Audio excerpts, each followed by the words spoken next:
Olá, eu sou Beatriz Osório e você está no podcast Fala Bicho. Nosso primeiro episódio, começamos com a figura ilustre, né? Alex Castelar, nosso candidato a prefeito.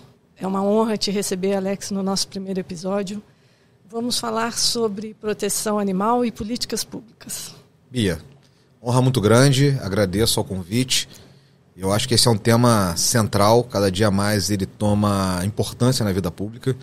É um tema que começa com a Declaração dos Direitos dos Animais em 1978, em Bruxelas, e de lá para cá muita coisa tem acontecido, tem muitos avanços nessa área, e eu acho que Teresópolis já está nesse eixo central desse debate, desses avanços que a política pública pelo Brasil afora tem feito em muitas cidades em relação à proteção e à causa animal.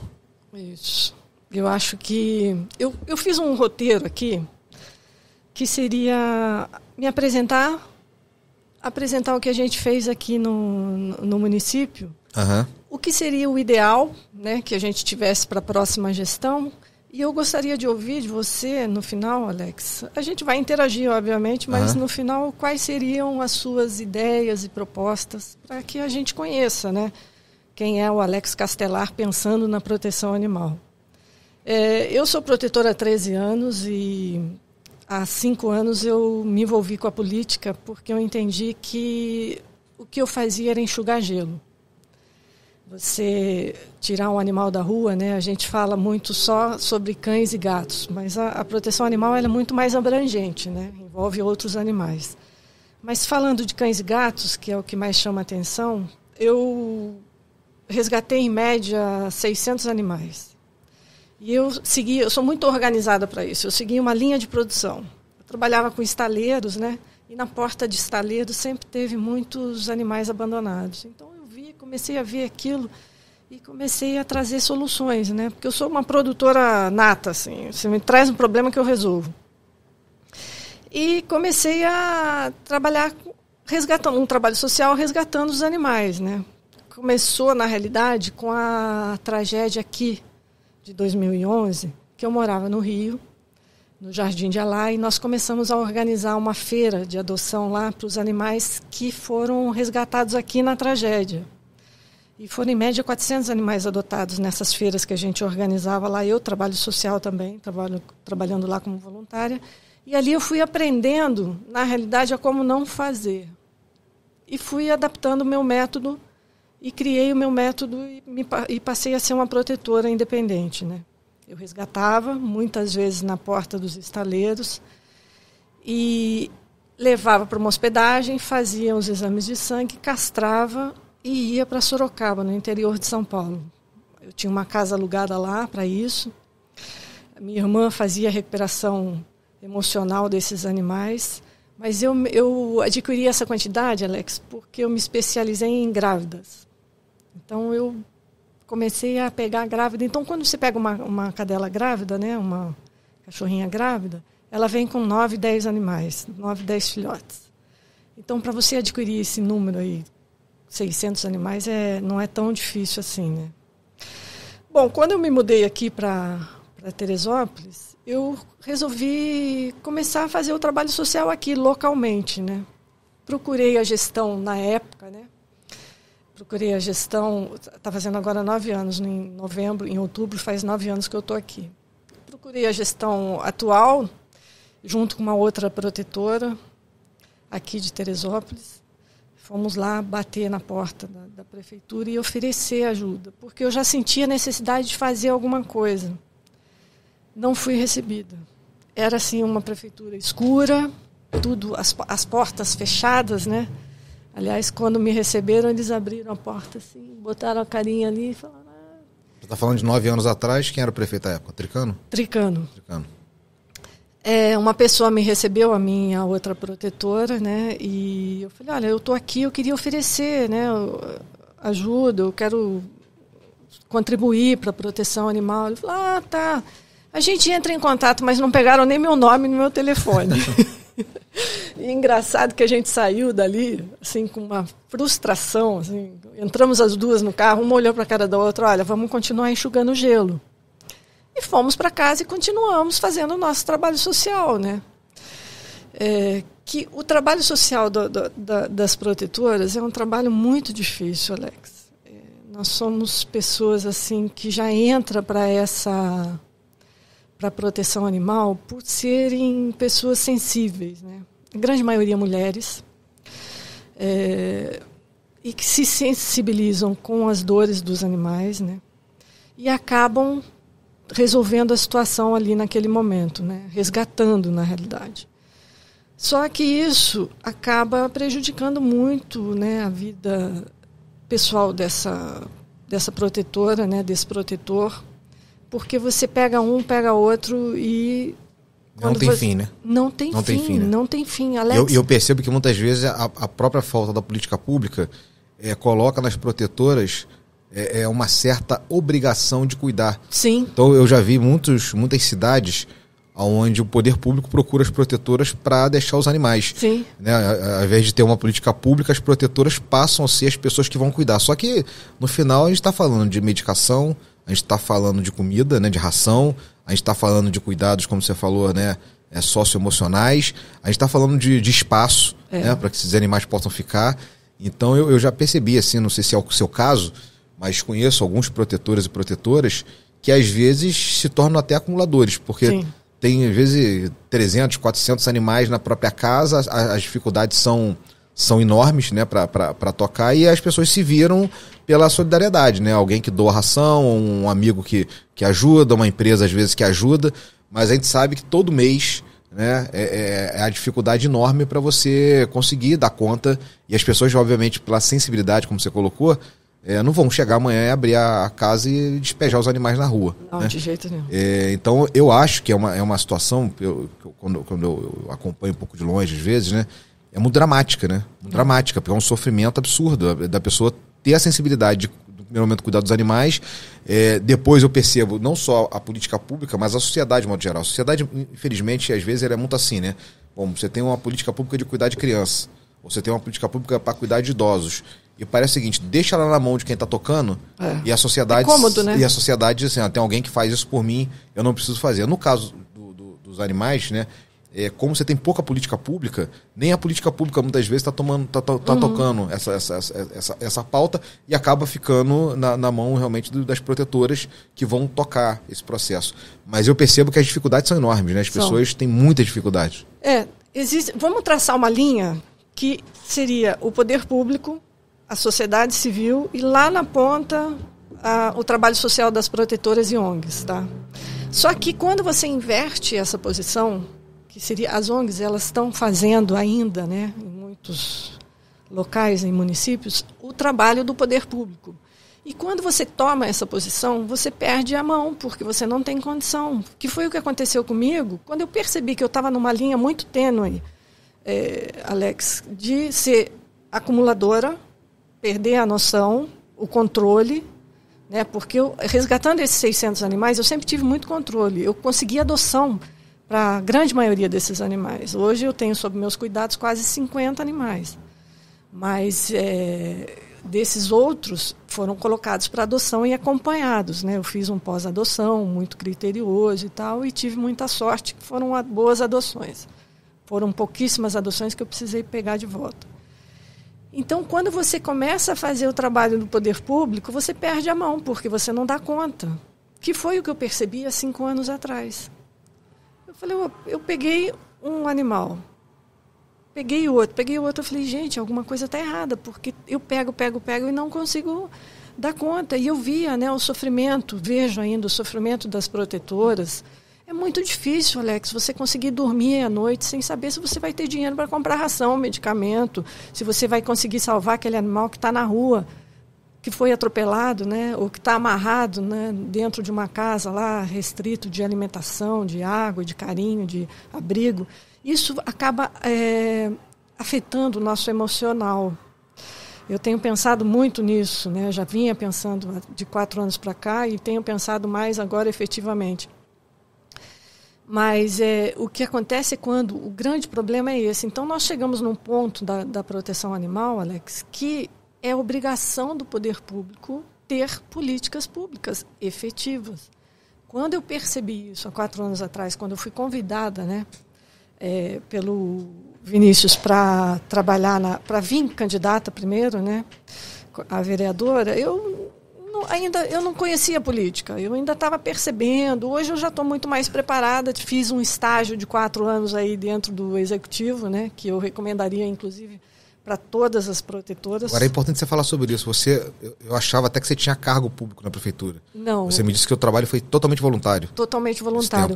O Vinícius, logo que a gente terminou a campanha, eu tive uma campanha muito assim, produtiva. Eu chamei bastante atenção, consegui passar o recado que eu gostaria de passar e a importância da proteção animal dentro da política. Isso foi há 4 anos atrás, que já teve uma expressão muito grande no país todo de eleitos da causa animal. Sim. Chamamos muita atenção. As últimas eleições também, de 2 anos atrás, também chamou muita atenção os eleitos pela causa animal. Então, a política está se fortalecendo e os políticos estão voltando os seus olhares e intenções para a causa animal porque está chamando a atenção. Nós não somos uma classe organizada, infelizmente, porque se fôssemos organizados, eu acho que a coisa seria muito mais produtiva, mas, de qualquer forma, a gente acaba um ajudando o outro e fazendo parte daquela situação e tentando ajudar. Logo que eu saí a minha entrada na política chegou antes disso, porque quando eu vim para cá, depois daquela negativa, né, eu continuei fazendo meu trabalho social, resgatando, e eu fazia adoção numa feira lá em Itaipava, de um projeto chamado Pães dos Cães, de uma amiga minha, da Betty, do marido dela, o Paulo Tardan. E era uma feira muito feliz, uma feira produtiva, um evento de adoção para protetores independentes. Então, todo sábado e domingo eu pegava os animais aqui, que eu resgatava já a grávida ou então recém-paridos, né? Tratava esses animais com vermífugo. Você tem que dar uma boa alimentação, você tem que fazer uma primeira dose, né, da vacina para ir e depois vai acompanhando, né? E eu tive quase 250 adoções lá, de animais tirados aqui de Teresópolis. E era muito bacana. E lá chegou uma deputada ali no nosso grupo oferecendo uma emenda para a proteção animal. E Petrópolis não quis receber essa emenda por questões políticas.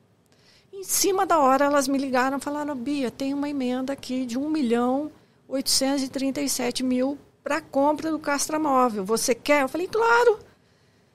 Corri na prefeitura e fui muito bem recebida, Alex. Era assim, uma prefeitura iluminada, as portas abertas. Quando eu cheguei lá falando, eu tenho uma emenda, vocês querem? Os secretários já foram colocados à minha disposição para fazer o quê, como, quando. E ali eu me aproximei do Vinícius. E gostei até da maneira que ele vinha apresentando a gestão, né, conduzindo a gestão.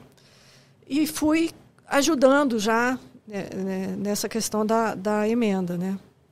Nós não conseguimos que essa emenda viesse para cá porque faltava 10 dias quando saiu a pandemia, o lockdown, e todo o recurso vinha da saúde. E dificultou. Então, essa foi a primeira emenda que nós conseguimos. Bom, com isso, com essa proximidade, o Vinícius percebeu que eu tinha uma facilidade e que eu tinha uma causa interessante. Me convidou para sair candidata a vereadora, que eu aceitei, mas cheguei no primeiro dia de campanha, uns 45 dias antes, completamente despreparada. Não sabia. E mesmo assim eu fiz uma campanha bacana, sabe? Eu fiz uma campanha, fiz um vídeo bacana, porque eu sou da área de produção de vídeos, né? E conduzi uma campanha cheia de elementos riquíssimos e de informações e do que a gente precisava. Eu procurei, Alex, eu falei, poxa, o que eu vou fazer, né? Eu procurei o que estava acontecendo fora do eixo aqui, Teresópolis, estado do Rio, né? E encontrei a World Animal Protection, que é uma ONG, que ela fazia uma premiação dos municípios, né, que melhor apresentavam políticas públicas. Liguei para lá, liguei para lá e fui muito bem recebida. A Rosângela Gebara, na época, que conduzia esse projeto, me deu toda a orientação. Falou, Bia, você tem que fazer isso. E eu comecei a fazer minhas propostas em cima dessa orientação. Naquela época, o município que estava em destaque era Curitiba. Liguei para Curitiba, fui muito bem recebida pela Vivian, que está lá até hoje, que é a subsecretária de Proteção e Bem-Estar Animal. E a gente troca informações. E ela foi me dizendo como funcionava Curitiba e eu fui apresentando aqui as nossas necessidades na minha campanha lá de 2020. Bom, com isso, saí da campanha, que tive uma votação expressiva, 589 votos. Voto pra caramba. Porque eu era totalmente... Sua primeira vez, você tem vereadores hoje eleitos com 600 votos na Câmara de Vereadores. Então olha, eu não fui eleita por pouco, porque se eu tivesse sido preparada, se eu tivesse uma visão que eu tenho hoje é completamente diferente. Né? Hoje as eleições tomaram uma proporção diferente, né? Uma dinâmica diferente, um formato, inclusive, diferente. Mas eu acho, Alex, que eu consegui realizar mais do que se eu estivesse como vereadora. Porque o Vinícius me convidou para fazer parte da COPBEA, que é a Coordenação de Proteção e Bem-Estar Animal, e eu não aceitei pelo seguinte: eu tenho minha vida, meu trabalho, eu teria que estar à disposição durante muito tempo. O salário, você sabe que é uma coisa que eu teria, para me dedicar, abrir mão de outros recursos, e para compor o meu orçamento, eu precisaria ter mais. Mas eu sugeri a ele que eu continuasse como voluntária, e ele aceitou, ele e a Paulinha, né? Eles aceitaram, e eu comecei a trazer tudo que estava funcionando, tudo que estava acontecendo. E foi muito bacana, porque a equipe que estava trabalhando, a gente estava precisando disso realmente, né? De informações e diretrizes para como que a coisa funciona. Nessa gestão, eu acho que o Vinícius ele teve uma missão na proteção animal muito grande, de suprir uma necessidade que vinha de outras gestões que nunca fizeram absolutamente nada. A única coisa que tinha era um canil. Mas políticas nunca foi feito nada. Então ele chegou com esse compromisso, com essa responsabilidade, com esse pepino para ser resolvido, né? Então foi a fome com a vontade de comer. Eu precisando das soluções, trazendo como funcionava e ele querendo fazer. E ele começou já, antes de eu entrar, já tinha tido um movimento de alguns protetores procurando o vereador Tenente Jaime na Câmara para que tivesse uma organização dentro do poder público, né? E ali o Tenente Jaime gostou dessa ideia, levou para o Vinícius, naqueles 2 primeiros anos que ele teve como... Presidente da Câmara. Não, eu digo o Vinícius como prefeito. O Vinícius como prefeito. A gente já teve um período como presidente da Sim. Câmara e depois como líder do governo. Né? E eu não tinha contato com eles ainda. Né? Eu só vim a ter mesmo um pouquinho antes da segunda gestão. Né? E ali já começou um movimento de intenção de se fazer. O Vinícius criou ali a COPBEA, que é a Coordenação de Proteção e Bem-Estar Animal, e o Jaime foi apresentando as leis. Hoje nós temos aqui mais de 10 leis no município e não tinha nada. Vamos dizer que há 6 anos atrás não existia nada, nada. E você sabe, Alex, que quando você pega uma secretaria que está funcionando mal, é diferente. Uma subsecretaria. Quando você pega um terreno árido que não existe nada, é muito mais difícil de você compor esse mecanismo para que as coisas aconteçam. Né? Você está falando de uma coisa agora que é da causa animal, mas na verdade é de qualquer política pública. As pessoas muitas vezes não têm noção do tempo que se leva para produzir uma política pública. Sim. Né? Porque assim, quando você fala de prédios, né, de equipamentos, é uma coisa muito visível. Mas, por exemplo, a gente tem em Teresópolis, vou te dar um exemplo aqui, na área de saúde, por exemplo. Você tem aqui a UPA, né, que é importante, óbvio, ela é estratégica, importante, mas, por exemplo, a gente tem um problema de uma unidade de saúde que tem uma demanda muito maior do que a sua capacidade de atendimento. Então, às vezes, a pessoa está olhando a UPA e está pensando o seguinte: bom, nós precisamos de um hospital público. Eu defendo a ideia do hospital público municipal. Mas digo o seguinte: se a gente não tiver uma política pública de saúde organizada, nós vamos ter um hospital nos mesmos moldes hoje que nós temos uma UPA. O que vai acontecer? A gente vai trazer muita gente de fora para ser atendido aqui. Uhum. Muita gente vai desesperadamente, no primeiro momento que tiver, né, uma unha encravada, vai parar no pronto-socorro do hospital. Quem tiver um ataque cardíaco vai parar lá também. Ou seja, você vai ter uma enxurrada de pessoas procurando o hospital público municipal com a ideia de que a porta de emergência vai resolver o problema. Sim. Então, como é que você em saúde pública, por exemplo, trabalha isso. Você precisa, no Sistema Único de Saúde Municipal, organizar a atenção básica. Por quê? Porque uma pessoa hoje que tem um diabetes e que não toma um remédio, amanhã ela tem uma amputação de uma perna. Uma pessoa que tem uma pressão alta, que não está cuidando da pressão alta, amanhã ela pode vir a ter não estou dizendo que vai ter, né, mas pode vir a ter um AVC.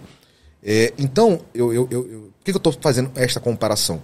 Se a gente não estruturar a saúde básica, primária, a secundária e, obviamente, a de alta complexidade, a gente vai trabalhar sempre na alta complexidade, que é extremamente mais difícil, mais cara, e é onde a pessoa está, muitas vezes, entre a vida e a morte.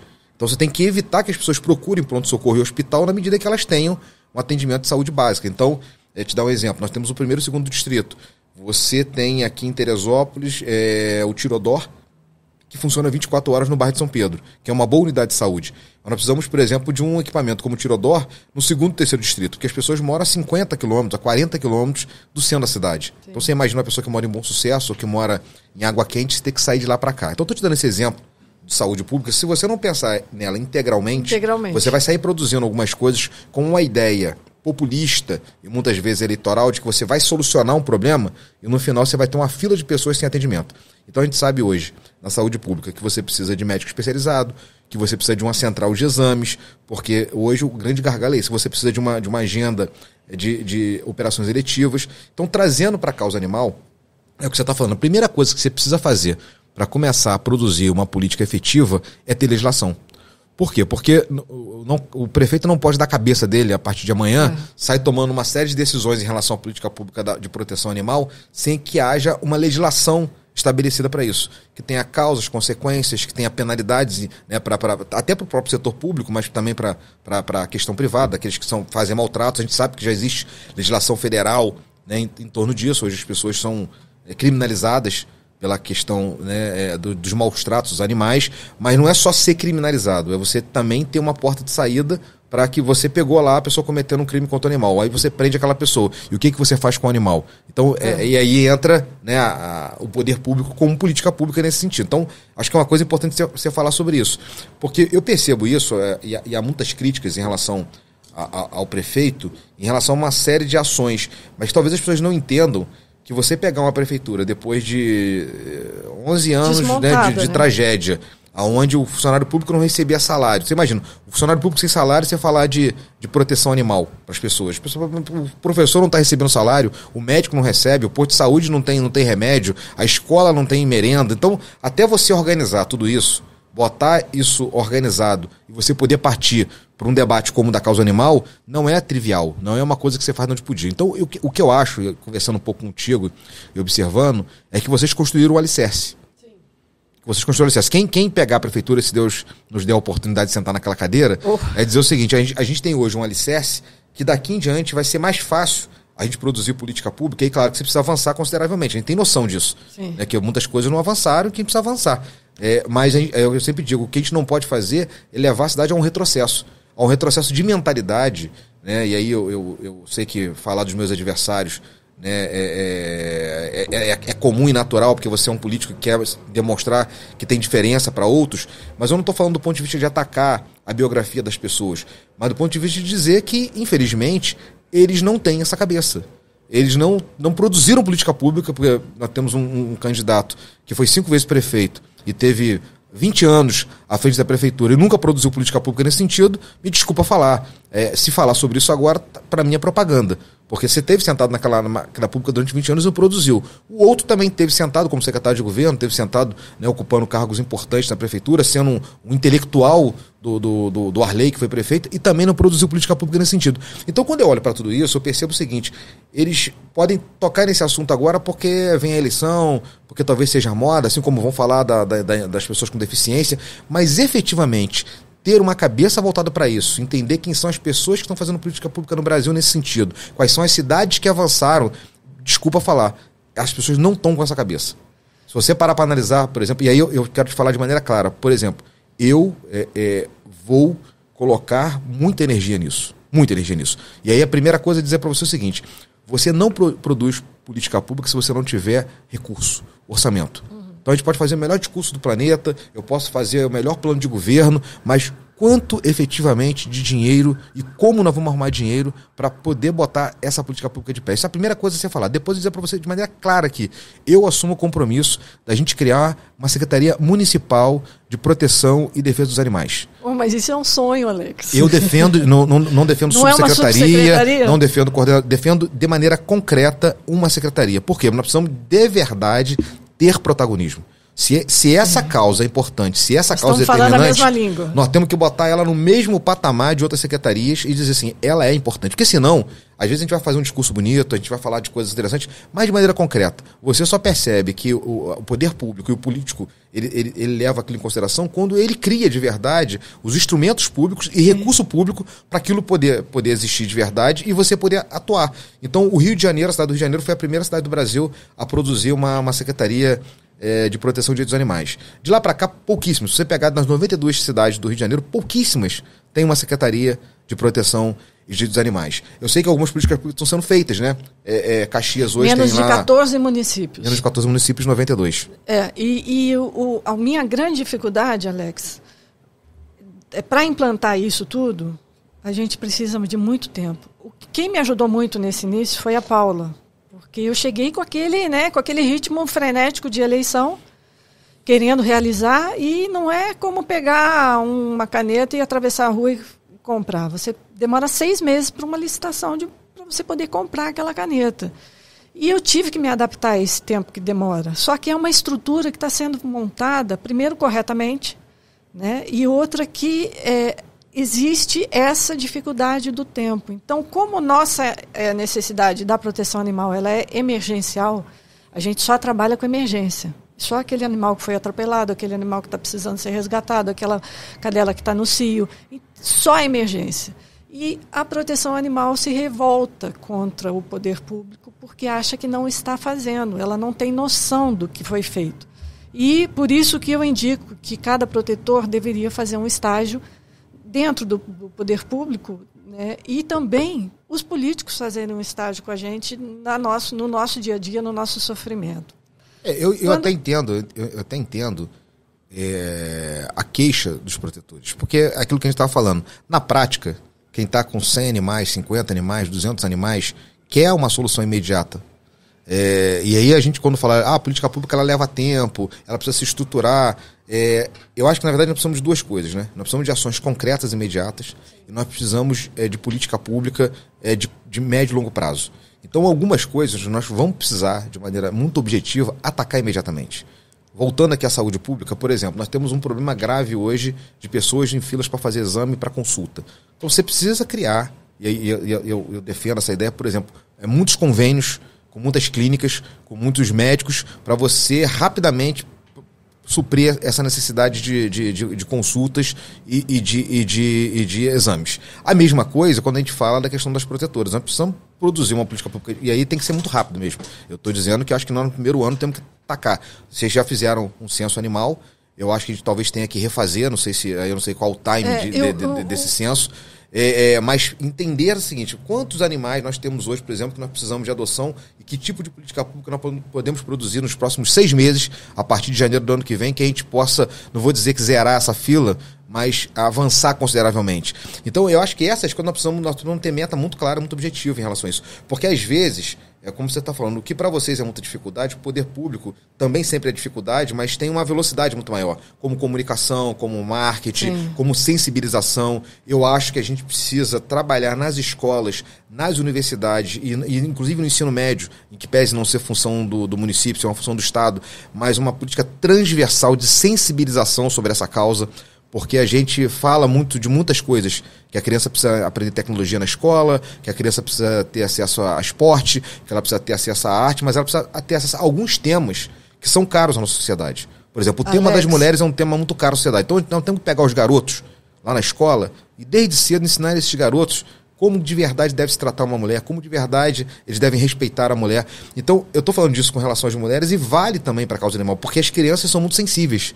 Acho que bota um cachorrinho, um gatinho perto de uma criança, é uma alegria imensa, né?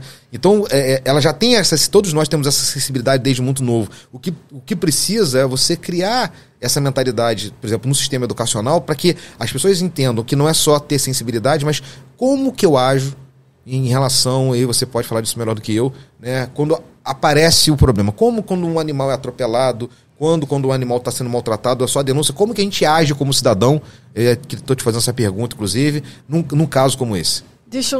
Eu acho que a gente está falando, eu estou gostando muito do que eu estou ouvindo, e a gente está falando dentro da mesma linha do que eu preciso e do que você pode oferecer.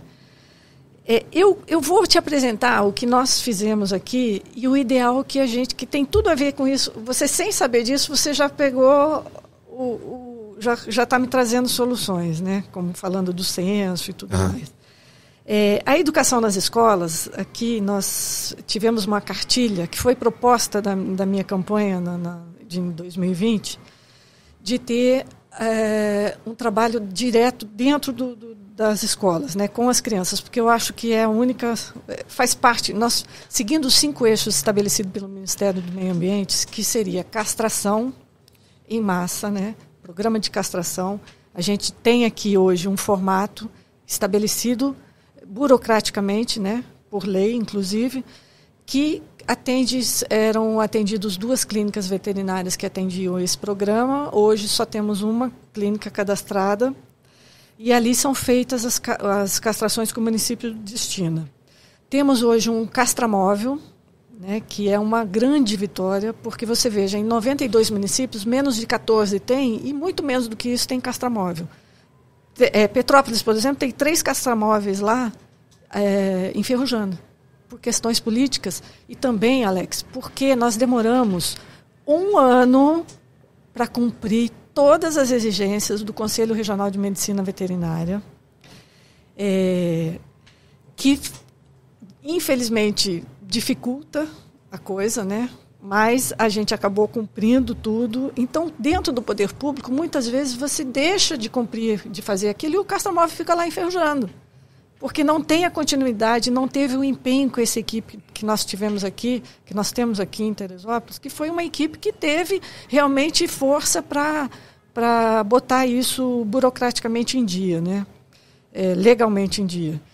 Temos a educação nas escolas, nós atingimos 8.900 crianças. Com essa cartilha aqui, nós temos até a ilustração dela, André. Isso aqui é um almanaque, Alex, com 60 páginas. O conteúdo desse almanaque foi elogiado pelo corpo docente da FESO sem nenhuma ressalva. Isso aqui foi um projeto meu, de campanha, que eu adquiri pesquisando lá com Curitiba, né? Curitiba, se eu não me engano, foi em 2003 que eles lançaram a primeira ação da proteção animal, e eu acho que em 2013 a cartilha. Você vê, quando você começa a procurar soluções, você começa a entender, né? Hoje, a educação faz parte dos 5 eixos lá do estabelecido pelo Ministério do Meio Ambiente, que seria castração, educação nas escolas, leis, fiscalização e ajuda aos protetores, né? Leis e fiscalização, feira de adoção e ajuda aos protetores. Então, cumprindo esses 5 eixos, o município fazendo, mesmo que a gente sabe que não dá para fazer tudo perfeitamente, né? Mas isso tudo funcionando e a gente tendo condições como protetoras, né, de fazer o nosso trabalho social, é muito importante. Então, quando eu trouxe esses 5 eixos, o Vinícius entendeu que precisaria estruturar isso, né, para acontecer, nós começamos a buscar recursos. Eu consegui uma emenda com o deputado Hugo Leal de R$2 milhões, destinado para... A história do Hugo foi muito interessante, porque o assessor dele me procurou querendo conhecer, porque tinha me acompanhado a minha campanha e achou que eu falava coisa com coisa, e que o Hugo sempre teve interesse de fazer alguma coisa para a proteção animal. Então, eu sentei primeiro com o assessor dele, o Marcelo Matosão, e dali ele marcou uma reunião com o Hugo. Conversamos um pouco, o Hugo falou, olha, me apresenta um projeto. Eu abri minha pasta e falei, está aqui o projeto. Eu acho que ele não esperava tão rápido, né? Ele folheou ali rapidamente e falou, olha, marca uma reunião com o Vinícius. Eu já saí dali marcando a reunião com o Vinícius Consegui, liguei para a Paula, né, que a gente já estava trabalhando junto, consegui marcar essa reunião, fomos para a reunião, consegui chamar também na época o Marcelo Queiroz, que era secretário de Agricultura do Estado. E que produziu a maior política pública do país. A maior política pública. Logo que eu fiquei sabendo que o Marcelo tinha entrado, tinha assumido essa pasta, né, RJPET, no mesmo dia que o Cláudio, o governador, chamou o Marcelo para cuidar dessa pasta. E o Marcelo também é um vitorioso, porque ele não tinha 0 recursos. E ele conseguiu uma coisa que é o que a gente vem conseguindo, chamar a atenção do poder público. Quando ele começou a trazer, né, ele foi buscar os recursos lá da maneira que ele tinha, quando ele começou a trazer a causa animal, as ações, e aquilo começou a chamar a atenção, o governador falou, opa, isso é interessante, a gente precisa fazer alguma coisa. E começou a dar recursos. Marcelo buscando, né? Acompanhei bem e ajudei, inclusive, a implementar muito dessa política pública. O Marcelo é meu amigo de faculdade. Eu fui presidente do DCE da Universidade de Estácio de Sá. Ah, é? E o Marcelo era presidente do DCE da PUC. Ele é jovem, né? O Marcelo é jovem. Então a gente se conheceu nessa época. E aí pouco tempo não, algum tempo depois, mais ou menos uns 4 anos depois, uns 4 ou 6 anos, o Marcelo se lança pela primeira vez candidato a vereador no Rio, não ganha a primeira eleição, aí vem a segunda vez ele ganha, depois ele disputa uma eleição para deputado estadual, ele fica como suplente, depois ele assume um mandato durante um período, depois ele vem à reeleição, não consegue essa reeleição, e aí é convidado pelo governador para assumir a Secretaria de Agricultura. Sim. E teve essa sensibilidade de levar essa causa lá dentro do governo do Estado, como ninguém nunca levou. Como ninguém nunca levou. Já tiveram outras iniciativas na própria Prefeitura do Rio, mas o que ele conseguiu fazer no Estado do Rio de Janeiro foi um negócio diferenciado. E produziu uma política pública muito competente, porque todo mundo pensa nessa coisa da castração, por exemplo, em comprar, né, o castramóvel, em ter o hospital veterinário, e o Marcelo percebeu muito inteligentemente, eu acho que também assessorado por muita gente dessa área, que é dizer o seguinte, Marcelo, não haverá tempo de comprar tantos equipamentos, de botar isso para funcionar, então vamos desconveniar com as veterinárias que já existem, vamos pagar lá, dar um voucher para essas veterinárias para que a gente possa ampliar o programa de castração, e foi o maior programa de castração das Américas, né, feito. Então isso foi um sucesso absurdo e levou ele a deputado federal. O Marcelo hoje é deputado federal, quase 80 mil votos, exatamente, né, e está no Congresso Nacional. Quer dizer, já tinham outras pessoas que debatiam esse tema. A Luísa Mel é uma defensora da causa, já encontrei com ela no Congresso Nacional muitas vezes, mas o Marcelo hoje é um camarada com quase 80 mil votos, com uma capilaridade gigantesca, disputando a eleição no Rio de Janeiro, hoje para prefeito do Rio de Janeiro. Ele é muito inteligente. E traçado fundamentalmente nesse tema. Então, assim, eu acho que isso foi muito, muito importante. Estou relatando, porque eu acompanhei, né, junto do gabinete do governador, todas essas ações que o Marcelo foi fazendo paulatinamente, quando começou pequeno, e depois o tamanho que tomou. E claro que o governador teve também uma sensibilidade muito grande, que eu digo, se o governador também não tivesse comprado a esposa da Aline, exatamente, e colocado recurso nisso, se eu não me engano, eu acho que o orçamento, né, o RJPET foi naquele ano de 300 milhões de reais, aproximadamente 250, 300 milhões de reais. Quer dizer, foi um volume de recursos considerável para que efetivamente a gente tivesse uma política pública. Porque isso é uma coisa importante dizer para você. Para a gente também produzir política pública, nós precisamos colocar ela em dimensões. Porque às vezes você faz uma coisa pontual aqui, uma coisa pontual aqui, mas quando você fala de política pública, você precisa, de verdade, conjugar isso com indicadores e conjugar isso com números. Então, por exemplo, nós temos em Teresópolis aproximadamente 170 mil habitantes. Não sei exatamente o que diz o censo, talvez você possa me dizer isso, de quantos animais estão cadastrados nesse censo. Mas a gente precisa assim, qual a política que a gente faz para atingir, vamos dar um exemplo aqui, uns números, vou chutar um número. Aproximadamente 20 mil animais ou 15 mil animais precisam ser castrados em Teresópolis. Então, assim, quando você faz uma política pública de impacto, você de verdade cria, né, a transformação e o efeito de maneira concreta. Na realidade, aí entra o programa de manejo populacional de cães e gatos, que eu quero apresentar aqui para você. Essa coisa do Marcelo foi muito interessante, porque logo que eu conheci, que eu fiquei sabendo dele, eu procurei alguns amigos que me apresentassem a ele, e rapidamente eu sentei com ele e falei, Marcelo, a gente precisa de castração. Ele falou exatamente o que isso. Ele já tinha essa ideia de lançar esse programa de castração. Quer dizer, ele já tinha uma visão, né? Ele já estava ouvindo uma classe que ninguém estava ouvindo, que é a classe da proteção animal.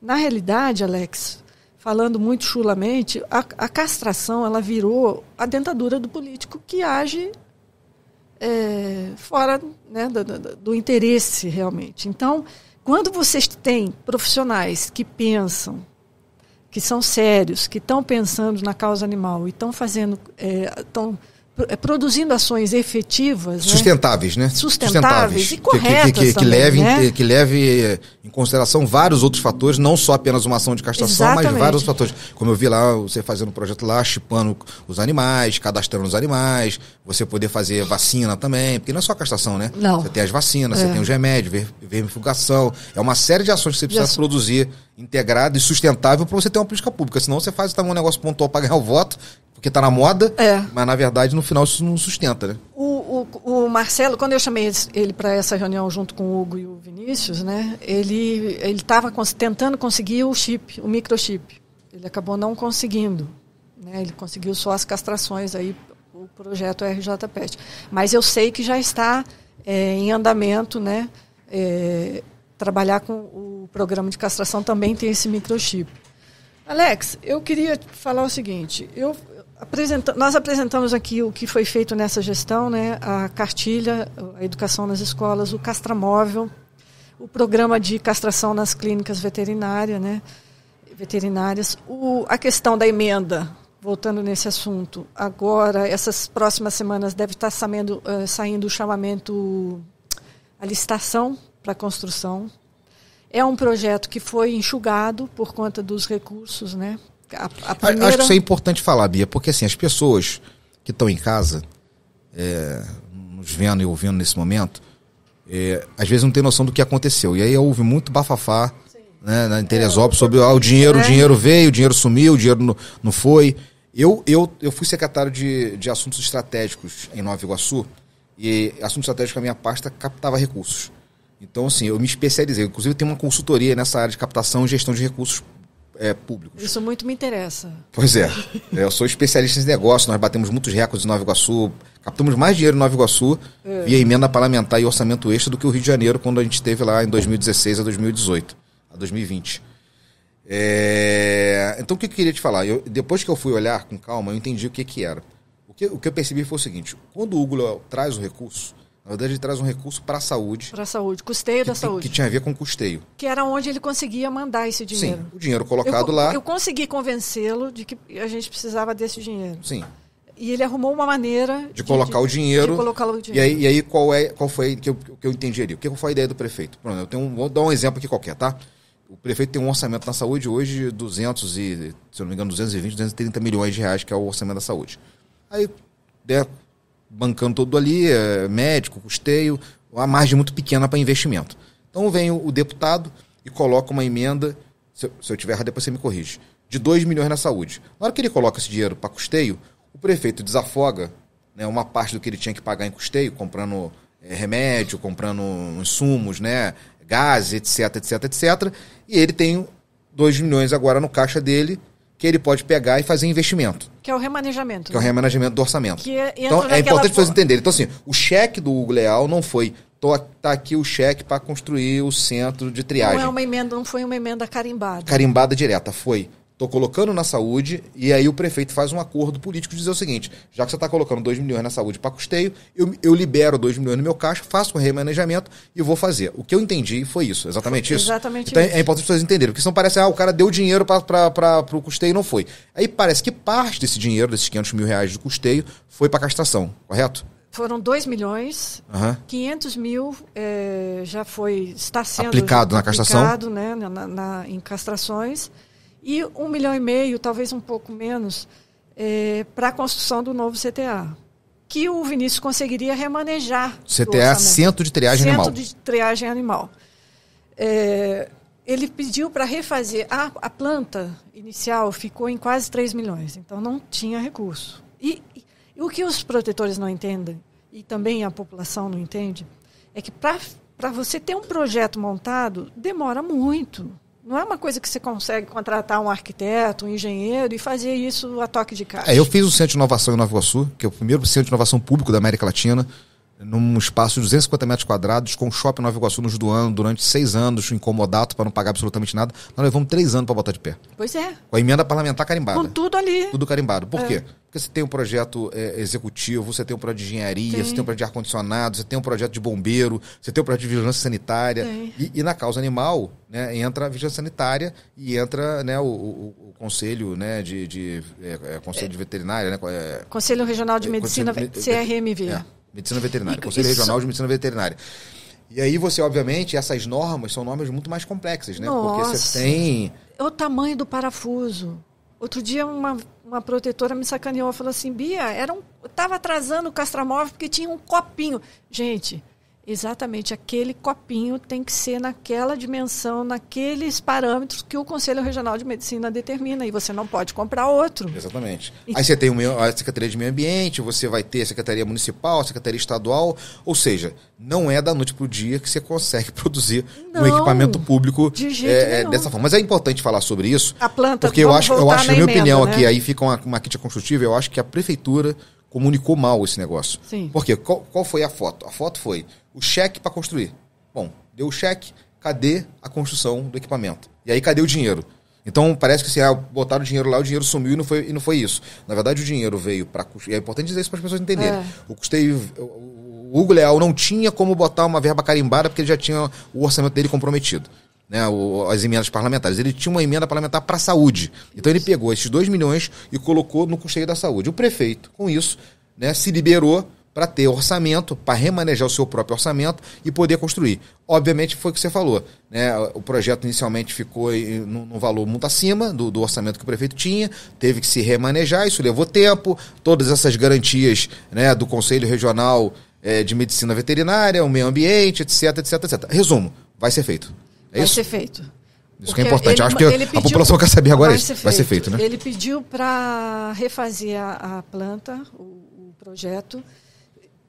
Diminuiu muito, mas de qualquer forma, os animais que estão hoje nesse CTA serão alocados para um local bem melhor. Esse projeto, ele leva em média de construção de 3 meses. É uma maneira lá que eu não rápido, sei. Né? Rápido. É uma maneira, existe um nome técnico lá que eu não sei te dizer exatamente. E agora nós estamos num processo de licitação. Agora explica, é importante as pessoas entenderem isso. O que significa, porque as pessoas estão confundindo também hospital veterinário com centro de tratamento. Não, eu sou contra o hospital veterinário porque é um grande elefante branco. Aquele político que chegar dizendo que está defendendo o hospital veterinário, primeiro que a gente não tem nem o nosso hospital aqui, né, Alex? Vamos ser realistas, né? Para seres humanos. E outra que não comporta. Nós temos uma população de 180 mil habitantes quase, né? Então, você tem um hospital veterinário para isso, não. A melhor maneira é a parceria com as clínicas veterinárias. Já está em licitação o chamamento das clínicas para atendimento nas clínicas veterinárias. Quando aquele protetor precisa, ou aquele animal que foi atropelado, foi atendido pela Copbeia, recolhido pela Copbeia ou pelo bombeiro, ele tem essa clínica que vai participar, vai se dispor a fazer esse serviço através de uma licitação para ser atendido nessa clínica. Então, isso já é uma grande vitória também. Queria te falar uma coisa que talvez você não saiba, você não sabe, e muita gente não sabe. Um dos primeiros empregos na vida, quando eu tinha 17 anos de idade, foi numa veterinária. Eu trabalhei... Então quer dizer que você quase foi um veterinário? Trabalhei durante 1 ano como assistente veterinário. Né? Não era veterinário, porque eu não sou formado, nem tenho formação para essa área. Mas trabalhei, fazia de tudo, né? Na verdade, eu limpava, eu dava comida lá aos animais e ajudava lá, auxiliava, né, os veterinários na hora lá Não tinha, obviamente, não fazia nenhum tipo de prática, eu não posso, nem poderia. Mas estava lá, pega gás, limpa aqui, pega... Então, né, você conhece o dia a dia de uma clínica cuidava dos... Né, o meu papel também era muito do pós-operatório, então o pós-operatório tinha que dar os remédios para os animais, tinha que cuidar das feridas, tinha que botar lá, né, o remédio na onde foi operado. Então, assim, eu passei durante 1 ano da minha vida trabalhando em veterinário. Então, assim... você tem razão. A velocidade que as clínicas têm, nós temos excelentes veterinários em Teresópolis, né?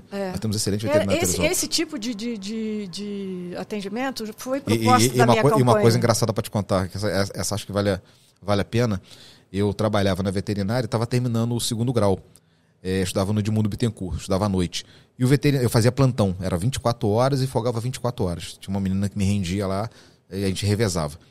E um dia o veterinário sempre me liberava para a escola. Então, de 7 até as 10, ele me liberava à noite, eu ia para a escola estudar e voltava às 10 horas e ficava no meu plantão lá até de manhã. Dormia na própria veterinária, ficava lá, chegasse alguma emergência, estava lá para receber. E ele, como morava na casa de trás, era imediato já o atendimento. E um dia eu vou pro colégio e quando eu volto, todos os cachorros tinham fugido. Eu tinha limpado o canil, porque eu sempre fazia isso, né? Da noite eu limpava os canis, botava lá o forro do canil, coisa e tal, pro cachorro, pros gatos, coisa toda, e fui embora, deixei tudo aberto, esqueci aberto. O veterinário foi pegar cachorro lá no Soberbo, pra você ter noção. Graças a Deus não aconteceu nada. Conseguiu todos? Todos. Mas você imagina o que... E ele foi muito generoso que ele não me demitiu, porque eu teria demitido na hora, né?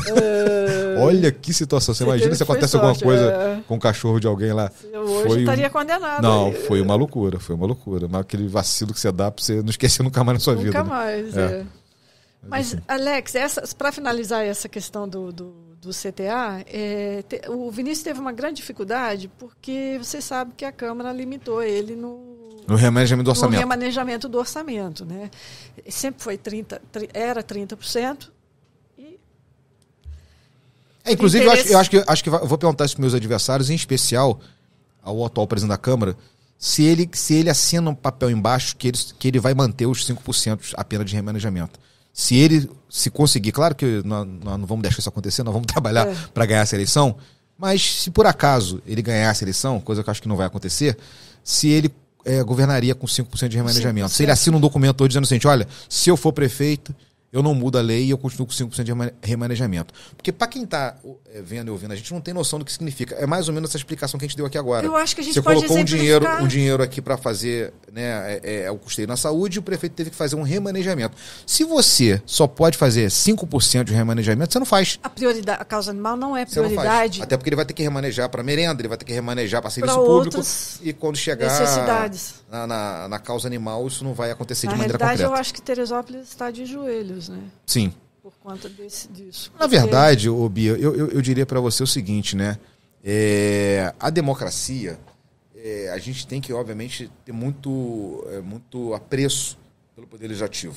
O Poder Legislativo é o poder mais importante da democracia, porque é ele que regula o funcionamento do Poder Público Municipal, é ele que faz a legislação para que você possa, né, produzir política pública. Mas tem um problema que é o seguinte, o que eu percebi, né, nessa legislatura agora, na vereança, foi o seguinte, a tentativa da usurpação do cargo de alguém que foi democraticamente eleito.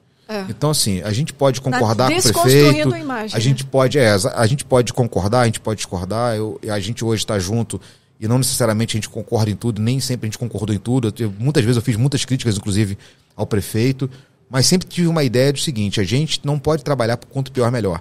A gente pode discordar, a gente pode até às vezes estar em lados opostos politicamente, mas se você pensa na tua cidade, você tem que tirar de lá essa ideia e trabalhar em função da sua cidade. Então, eu e o prefeito sempre tivemos uma relação republicana. Eu não fui parte do governo dele, eu não fui secretário, eu não indiquei ninguém para trabalhar no governo dele, mas sempre foi uma posição republicana. Então, nós temos que trabalhar para construir a Teresópolis-Friburgo. Eu, dentro do governo do estado, trabalhei para isso, ele como prefeito também trabalhou para isso. Nós temos que trabalhar para que a gente possa ter a obra da Feirinha do Alto. Ele, como prefeito, trabalhou para isso. Eu, como assessor do governador, trabalhei... Quando a gente tem o interesse de trazer para a população, para o município, para o estado, e não interesses pessoais, eu acho que a coisa funciona. Exatamente. Vou te dar um exemplo, né? Eu sempre, a vida inteira, eu fui oposição ao Tricano. A vida inteira. Eu não concordo com a cabeça dele, eu não concordo com os modos dele, eu não concordo com a visão dele de cidade, não concordo. Ponto final. Sempre fui respeitoso com ele, né? Nunca tive problemas pessoais com ele, mas não concordo. Então, eu estava em Brasília como chefe de gabinete do presidente da Câmara dos Deputados, à época, e surgiu a ideia de botarmos uma emenda parlamentar em Teresópolis, R$500 mil para a saúde. E eu coloquei no governo do prefeito Mário Tricano. Acabou que ele não executou, quem executou foi o Vinícius. Mas eu coloquei dinheiro na saúde, R$500 mil.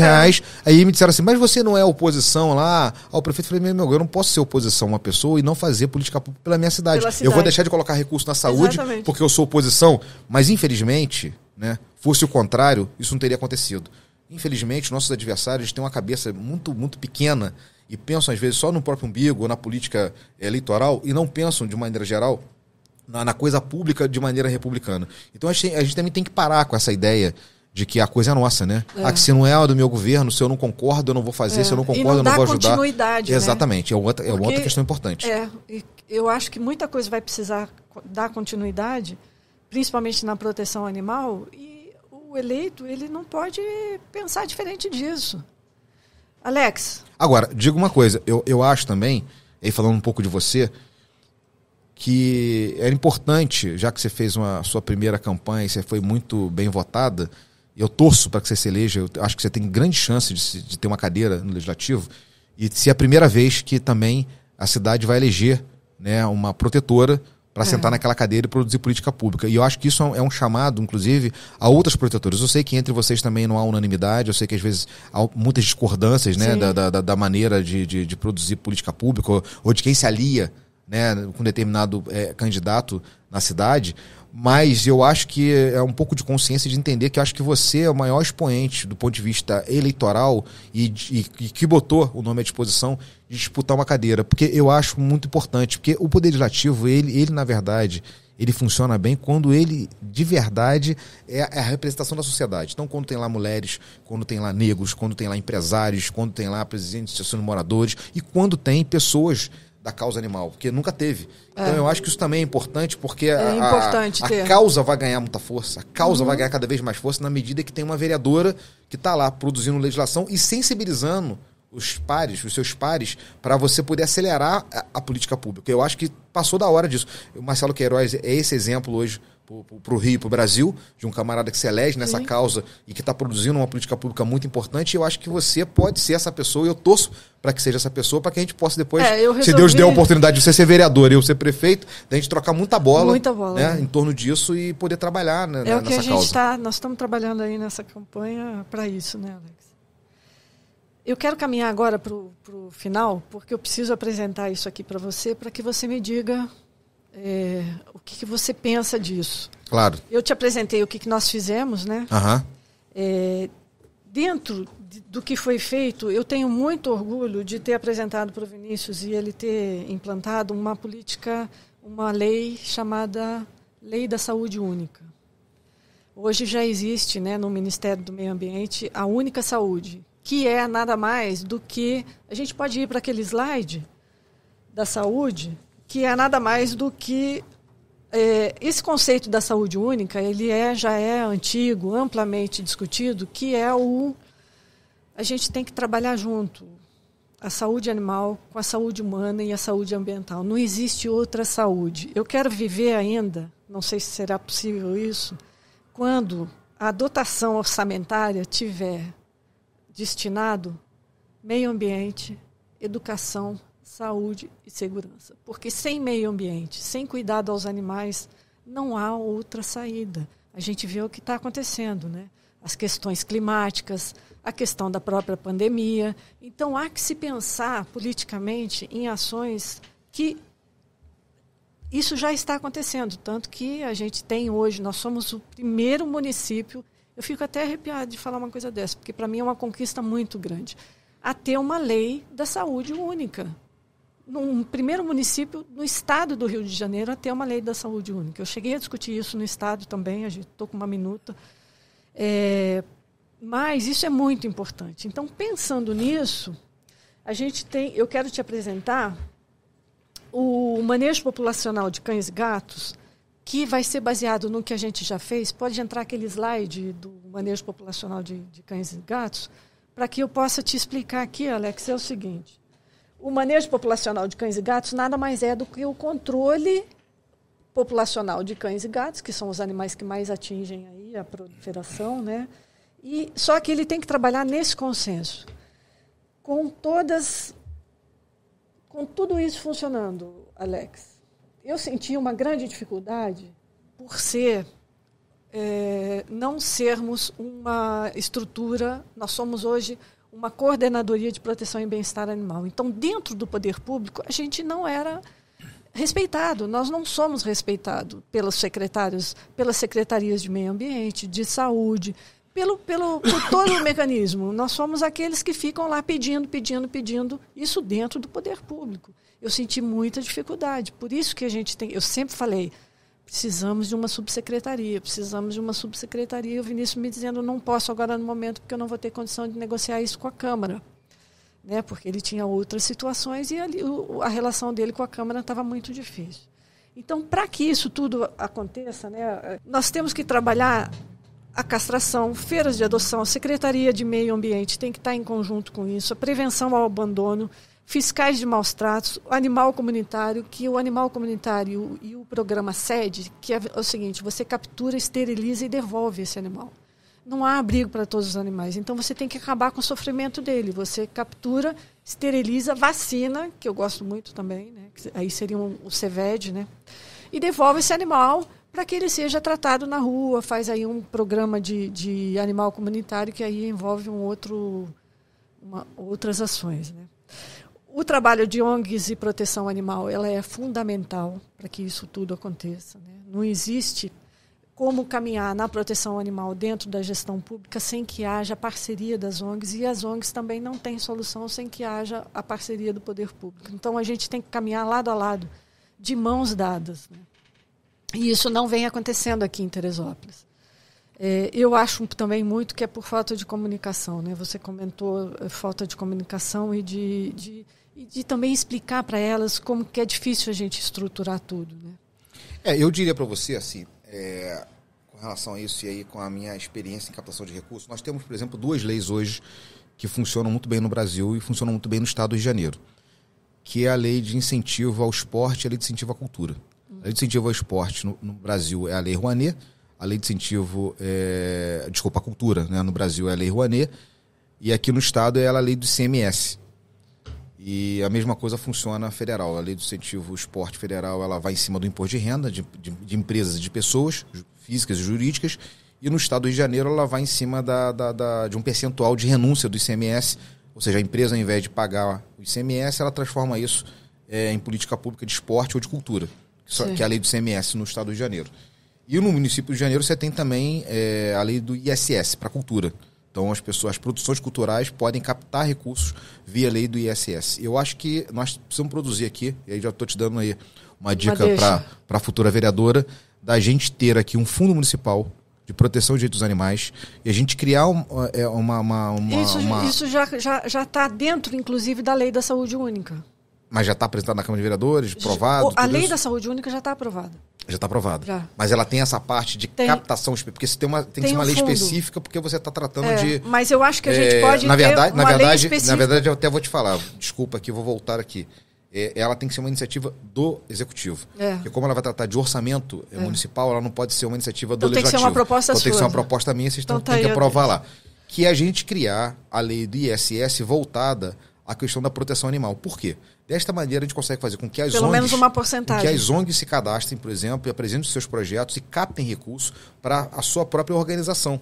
Porque eu percebo também que a dificuldade muito grande das instituições de ter orçamento. De ter. Então, esta seria uma possibilidade. E, obviamente, você tem uma série de empresas pagando ISS ou o próprio IPTU, que pode pegar um percentual desse dinheiro e colocar na proteção da causa animal. É uma maneira da gente subvencionar. A gente falou um pouco sobre recurso público. E aí é importante as pessoas que estão em casa, né, nos ouvindo, nos vendo nesse momento, entender como é que funciona o recurso público.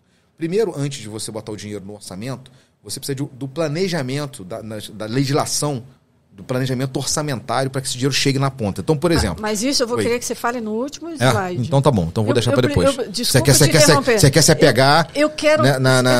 Isso é muito importante. Isso é muito importante. Tá vamos nos apegar a essa dinâmica aqui. Eu vou rapidamente, porque eu sei que o nosso ao tempo modelo de e no final você vai apresentar essa sua proposta e mais... Tá bom. Na realidade, eu faço parte da Frente Legal Animalista. Eu assinei um acordo que chama PMA, né? Que é uma pauta, Alex, que eu fiz essa adesão como candidata a vereadora. E eu tenho aqui uma série que eu não vou relacionar por conta do tempo, para que eu tenha uma pauta animalista municipal, que se chama PAM. Então eu vou ampliar, vou me comprometer a ampliar leis, a propor ampliar os programas de manejo populacional, que é isso que a gente está apresentando aqui. Incentivar a participação popular. Então, Eu tenho aqui 11 diretrizes que eu estou me comprometendo. Essa frente legal, ela é feita organizada pelo Fórum Nacional de Proteção e Defesa Animal, que ela fica em São Paulo, ela reúne mais de 100 ONGs e aí ela promove um curso, está promovendo um curso para os candidatos, não só a prefeito como vereadores. Eu estou fazendo parte desse curso. Eu assisti um curso aí semana retrasada, da doutora Janaína Hammerschmidt. E eu achei que ele cabia com tudo isso que a gente está falando, né? Que ela traz as soluções para isso tudo, que eu acho que isso vai ser muito interessante. Depois eu vou te passar esse curso, mas eu vou apresentar aqui. Eu fiz alguns cortes para a gente poder ter uma dinâmica aí mais rápida, né? E esse curso chama a gente pode ir para o primeiro slide. O curso Animais e as Cidades, Desafios Municipais para a Construção de Políticas Públicas Animalistas. Quando eu assisti esse curso, a doutora Janaína ela é uma médica veterinária e ela tem uma empresa de consultoria para implantar políticas públicas nos municípios. Ela é contratada, a empresa dela. E ela foi muito generosa comigo. Eu falei, olha, eu sou candidata e eu queria apresentar. Ela falou, Bia, pode usar os meus slides, pode usar a minha apresentação. Então, nós vamos seguir aqui, no segundo slide, são 3 pilares, Alex. O controle reprodutivo, né, que a gente tem que seguir. Ele é baseado numa lei federal que existe. Cada município existe uma lei também. Então, a gente tem uma lei que direciona a federal e para o município, aqui a gente já tem essa lei. E esse controle, existe também o pilar da educação, também baseado na lei federal 13.426, e o pilar da fiscalização, também no decreto federal 6.514. Então, se a gente trabalhando nesses 3 pilares, nós vamos ter bastante sucesso, que é o que a gente vai precisar, né? A Lei Federal 3.426, ela dispõe sobre, a gente pode ir para o terceiro slide, ela dispõe sobre a política de controle de natalidade de cães e gatos, né? Na realidade, é uma política voltada para esse tipo de controle populacional. E tem também a Lei Federal 3.426, que fala sobre a educação, que dispõe sobre política de controle da natalidade de cães e gatos, mas dentro desse programa tem a educação. Então, quando você faz um programa de castração, você tem que também orientar aquele tutor e levar para ele o conhecimento que ele precisa ter de manejo, de cuidados de bem-estar e proteção aos animais, né? A gente entra também no último pilar, que é a fiscalização. A fiscalização, a gente já tem aqui uma lei no município, mas a gente se baseia no Decreto Federal 6.514, que dispõe sobre as infrações e sanções administrativas ao meio ambiente. Então, existem multas. Se a pessoa causa aquela infração de maus tratos, ela vai ser multada e essa multa vai ser revertida, né, para a causa, né, para a proteção e bem-estar animal. A nossa grande dificuldade, Alex, no controle de castração, é fazer um controle efetivo. A gente precisa de recursos. Justamente quando a gente já tinha a estrutura formada, faltou o recurso por conta desse remanejamento e de outros também, né, de outras questões que o município deixou de arrecadar, né? A questão do ICMS, né, que deixou de vir para cá muito dinheiro. Quando a gente ia poder implementar o nosso programa de castração, nós tivemos essa dificuldade do remanejamento imposto pela Câmara. Olha, eu vou te falar uma coisa, por exemplo, que a gente pode trabalhar, e eu acho que talvez seja inovador, que eu vou falar aqui agora, que é a questão da legislação que nós temos com relação ao impacto ambiental. Então, a gente sabe que existe uma lei, por exemplo, na Constituição Civil ou em qualquer outra área, mas geralmente nas construções, quando você faz uma construção, seja de prédio, de casa, você tem uma coisa chamada compensação ambiental. Então, quando você tira uma árvore... Isso existe aqui. Você tem que fazer aqui no Brasil, essa coisa toda. Eu vou propor também, aí tem que ver se a gente pode propor só em lei municipal, ou se a gente vai precisar de uma lei federal para isso, que a gente possa ter um percentual dessa compensação ambiental, desse recurso da compensação ambiental, também para a causa animal. Acho que é mais uma maneira que a gente tem de ajudar a ter recurso para a causa animal. Na realidade, quando a COPBE Entendendo a tua ideia de saúde única, né? Quando a COPBE estava no meio ambiente, eu acho que seria mais fácil. Agora ela está na saúde, né? Mas isso é uma questão de a gente sentar e tentar resolver essa questão. Mas é a legislação, é você estabelecer a lei lá, de onde o recurso vem. Acho que e essa questão da fiscalização aqui que eu estava falando, do terceiro pilar, a gente tem uma dificuldade muito grande, Alex, que é os fiscais. Hoje, a nossa estrutura hoje é quase que zero, operacional. Nós não temos, assim, veículo para fiscalização. A gente teria que ter, no mínimo, 2 fiscais. Nós temos um fiscal para atender inúmeros pedidos, né, de fiscalização. Então, é uma coisa que a gente precisa, como eu te falei, quando a gente ia colocar o Boeing voando, né, ele estava subindo. Quando ele ia começar o plano de voo, o Vinícius sofreu essas restrições orçamentárias. Mas é uma coisa que a gente precisa para que a coisa aconteça. Então, essas 3, o controle populacional, a educação e a fiscalização, elas têm que funcionar numa dinâmica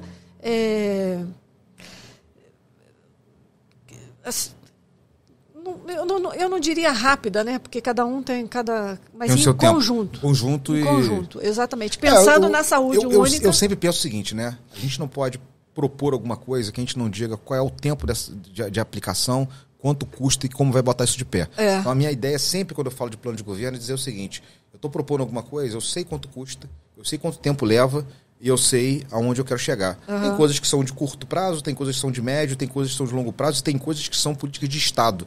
Que independente do governo de hoje, o governo de amanhã, o governo do pós-amanhã, tem que levar essa política pública adiante. Eu acho que a gente criando a Secretaria Municipal, isso vai dar uma força muito grande. Por quê? Porque é exatamente o que você falou. Você, quando está num cargo de segundo escalão ou de terceiro escalão, negociar com o primeiro escalão é sempre mais difícil, porque o primeiro escalão tem as suas prioridades, Foi a dificuldade as suas que eu pautas. Tive aqui, e aí coordenadoria. Eu vou te dar um exemplo aqui do que eu passei. Você tendo uma prefeitura, como eu fui secretário de Educação em Nova Iguaçu, é um único local de licitação. Então, você imagina o seguinte: você tem que licitar a educação, a merenda, o uniforme, que é um volume de recurso grande, e eu também era secretário, naquele mesmo momento, eu acumulava 2 secretarias de Ciência, Tecnologia e Inovação. Então, a mesma equipe que tinha que licitar a merenda, o uniforme, para 75 mil alunos, era a equipe que tinha que licitar o Centro de Inovação no Shopping Nova Iguaçu, para uma secretaria que estava sendo criada naquele momento. Obviamente que as prioridades elas vão se colocar. Então, qual é a melhor maneira, por exemplo, do ponto de vista de administração pública? Você descentralizar, que a saúde tenha, por exemplo, uma licitação própria, que a educação tenha uma licitação própria e que outras secretarias menores tenham uma licitação mais geral. É a maneira que você tem de ganhar velocidade. Isso funciona para licitação, funciona para controladoria e funciona para procuradoria. Porque, para quem não conhece a administração pública, se você não tiver aprovação do controle interno da prefeitura, da procuradoria e também da parte de licitação, você simplesmente não vai produzir política pública. Então, essas são coisas que nós temos que pensar. E aí eu digo para você o seguinte: o que eu aprendi também na minha vida pública de 25 anos é o seguinte: as coisas avançam quando o prefeito chama para si. Então, assim, a gente pode falar aqui da política pública de direito animal, a gente pode falar da saúde, mas quando o prefeito, no próprio gabinete dele, diz: isso é comigo, os outros secretários todos se enquadram e a coisa acontece. Quando isso não é uma coisa central do governo, é uma política pública que nós estamos tentando ajudar, as outras pautas, elas tomam conta do cenário e a tua dificuldade não. Então, que é mais prioridade, né? E aí, nesta hora, nós temos que ser ambiciosos. Por exemplo, não é produzir política pública de direitos animais, que isso é uma causa, nós estamos defendendo, talvez nossos adversários vão falar que vão defender também. É dizer o seguinte: nós queremos ser a cidade do estado do Rio de Janeiro, número 1 em direito e proteção de direitos animais. Ponto. Você está se colocando no jogo, e aí quando você faz isso, você vai dizer para o secretário de Meio Ambiente que isso é prioridade, você vai dizer para o secretário de Saúde, a secretária, seja lá quem estiver ocupando aquele cargo, que isso é uma prioridade, você vai dizer para a educação que isso é uma prioridade, e você vai fazer a cidade se mover e a administração pública se mover em torno dessa causa. Por quê? Porque quando você estabelece isso como meta, você sabe o tempo que você tem que levar para ocupar isso. Então eu vou, em 1, 2 anos, colocar a cidade como a cidade número 1 na questão da proteção dos direitos animais. Pronto, está colocada. Assim como a gente vai trabalhar a questão da inclusão das pessoas com deficiência, assim como a gente vai trabalhar a questão, eu vou trazer muito forte a questão do turismo. Então são pautas que eu quero trazer para mim, para dizer o seguinte: eu não quero só fazer uma política pública, eu quero dizer que os outros municípios, outros municípios do Brasil vão vir para Teresópolis, assim como você foi lá a Curitiba, né? Beber na água de uma cidade que deu certo nesse setor. Por exemplo, o Miguel Pereira hoje no turismo. Miguel Pereira é um exemplo, é um case no estado de Janeiro do turismo. Então, daqui a pouco, hoje a gente está comemorando o sucesso do Miguel Pereira. O que nós vamos ter que fazer agora é aprender como é que Miguel Pereira botou Maria Fumaça, como que Miguel Pereira botou Parque dos Dinossauros, como que Miguel Pereira, uma cidade de 25 mil habitantes, com orçamento 10 vezes menor que Teresópolis, conseguiu ter o sucesso que teve no turismo. E o André Português está aí para dizer para todo mundo como é que faz. Então, nós temos que fazer, no futuro, nós temos o André Português da causa animal. Dizer, olha, Teresópolis é a cidade que produz a melhor política pública no estado do Rio de Janeiro, quiçá daqui a pouco no Brasil, com relação à proteção. Por quê? Porque aí você criando a secretaria e tendo isso como meta central, você pode ter certeza que as outras políticas públicas, elas vão entender que isso é prioridade. Alex, então vamos, para finalizar, em nome assim, da dor que todas nós protetoras, né, a grande maioria das mulheres, né, em respeito aos animais que a gente vem aí tentando salvar, já salvamos muitos deles, né? Eu posso acreditar e estou ouvindo de você que você vai trazer essa causa para você. É isso. Centralmente. É uma causa do meu governo. Centralmente. E que a sua proposta é termos uma secretaria. É isso. Tá. Bom. Nós vamos criar. E que isso tudo que foi construído nesse governo, nessa gestão do Vinícius, a gente vai conseguir ampliar, sendo uma dar continuidade, né? Claro. Não tem caminho de volta. Não existe, né? Mesmo que se tente, nós vamos, porque nós somos muito exigentes. Nós, da classe da proteção animal, a gente faz barulho quando precisa fazer barulho, né? Porque é necessário. O sofrimento está aí, gente. É porque vocês que são seres mais comuns, assim, pessoas mais que não são como nós, assim, que temos aqui esse olhar mais voltado para o sofrimento animal. Quando você anda pela rua, você vê o descaso, você vê a quantidade de animais que está na rua. Então, isso faz parte de falta de políticas públicas efetivas e acontecendo. Bia, eu sou católico e um católico, ele tem algumas... Como eu posso te falar? Um católico, ele tem algumas grandes referências. Não, todo respeito aos meus irmãos de outras religiões, aos irmãos evangélicos, mas nós católicos temos algumas referências. Uma delas é Maria. Maria, pra gente, é muito importante. A religião católica tem em Maria, né, na mãe de Jesus, uma importância muito grande. E os católicos têm seus santos protetores, né? E o meu santo protetor é São Francisco de Assis. Né? Eu, quando fazia teatro, lá adolescente... Então.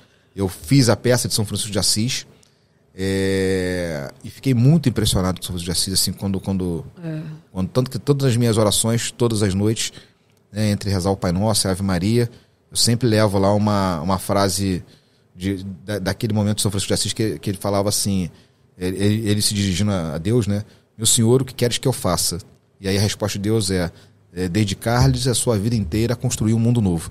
E São Francisco é o santo protetor dos animais. São Francisco talvez tenha sido um dos primeiros seres humanos a falar sobre exatamente o que você fala hoje, né, modernamente, sobre saúde única. São Francisco já falava sobre isso, né, sobre os irmãos, né, da selva, sobre aqueles que têm tantos direitos como nós seres humanos, né, de viver nesse mundo, de estar integrado nesse mundo. Então você pode ter certeza que não é só uma fala de um político que quer ganhar uma eleição, não é a fala de um político que quer ganhar o voto dos protetores, né? É efetivamente a fala de alguém que tem sensibilidade com essa causa. E a minha segunda peça de teatro foi o Mágico de Oz. E o meu personagem era o Totó. E por que era o Totó? Isso é uma coisa que poucas pessoas sabem disso. Eu fui convidado para fazer o Homem de Lata, para fazer o Leão... E eu fui buscar naquele personagem, inclusive eu fui muito premiado nesse personagem, porque é um personagem que não tinha fala. O único personagem do Mágico de Oz que não tem fala era o Totó. E eu fui buscar aquilo porque, quando criança, né, o meu primeiro cachorro foi o Totó. E ele era um irmão, porque a gente eu estudava no Colégio Euclides da Cunha, morava na beira-linha, e todos os dias ele ia comigo pro colégio, esperava na porta da escola, voltava com a gente, e ele acabou, infelizmente, depois, né, foi atropelado, enfim, e a gente nem soube disso, que meu pai não contou essa história pra gente, eu fui saber anos depois. Então, quando eu tava fazendo o Mágico de Oz, veio um diretor do Rio de Janeiro para explicar pra gente o que era o Mágico de Oz.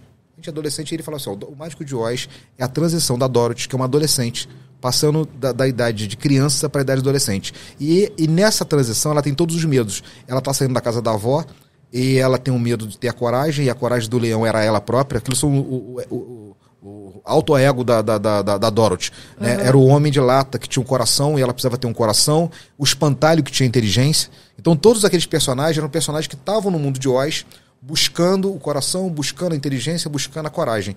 E quem era o amigo da Dorothy? Quem era o único amigo que a Dorothy levava com ela? Já não era mais a avó, já não eram os pais, não era ninguém. A única referência que a Dorothy tinha da transição dela de criança para adolescente, para entrar para o mundo adulto, era o Totó, que era... E exatamente a minha interpretação no Mágico de Oz era exatamente aquele meu amigo, aquele meu irmão de infância, que eu estava naquele momento interpretando. Então era uma homenagem. Então quero te falar o seguinte, essas coisas para mim são coisas do meu coração, de verdade. Não estou falando isso aqui só porque eu sou uma pessoa da política pública, porque, claro, todos aqui eu quero fazer, quero construir, quero produzir uma política pública, mas dizer para você o seguinte, eu tenho uma sensibilidade humana em relação a essas questões, né? E tem dentro de casa, né, uma companheira que é a Isis, que é defensora. Sabe que eu tenho... Se deixar, todo dia ela sai na rua pegando vários gatos e vários cachorros. Eu tenho uma técnica, né, que eu me aproximo das esposas, né? São mais sensíveis. Mas né? eu fico muito feliz de ouvir isso de você, Alex. Eu acho que a gente pode encerrar aqui o nosso bate-papo e partir depois para um segundo episódio, né? Claro, porque tem muita coisa.